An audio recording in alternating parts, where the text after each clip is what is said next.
बिस्मिल्लाहिर्रहमानिर्रहीम। Welcome to English PS. आज के इस क्लास में मैं आपको एक छोटा सा इंग्लिश स्ट्रक्चर सिखाने जा रहा हूं जो स्पोकन इंग्लिश के लिए इंतहाई अहम है।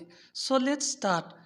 वो तो पैसे लौटाने का नाम ही नहीं ले रही, वो तो जाने का नाम ही नहीं ले रही, बारिश तो रुकने का नाम ही नहीं ले रही, या तुम तो चुप होने का नाम ही नहीं ले रहे, या बच्चे सोने का नाम ही नहीं ले रहे। इस तरह के फ़िक्रे हम अपनी डेली लाइफ में ज़रूर बोलते या सुनते हैं। इस तरह के फ़िक्रों के लिए इंग्लिश का जो स्ट्रक्चर यूज़ होता है वो कुछ यूँ है। सब्जेक्ट के बाद एज या एम या आर, एज एम या आर ये सब्जेक्ट के मुताबिक होंगे।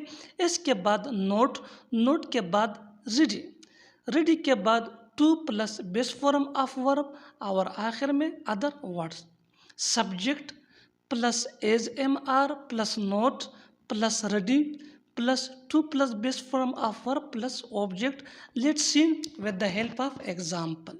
बारिश रुकने का नाम ही नहीं ले रही, बारिश रुकने का नाम ही नहीं ले रही, यानी बारिश मुसलसल जारी है, रुकता ही नहीं है। इस तरह फ़िक्रे हम इंग्लिश में यूँ कहते हैं।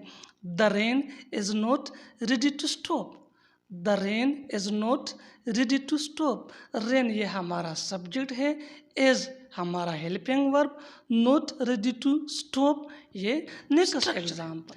वो तो जाने का नाम ही नहीं ले रहे, वो तो जाने का नाम ही नहीं ले रहे। He is not ready to go, he is not ready to go. Next example.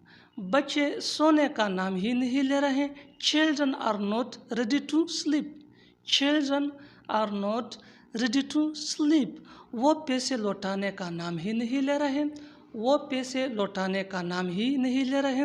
He is not ready to return money, he is not ready to return money. So subscribe English PS. Thanks Manana.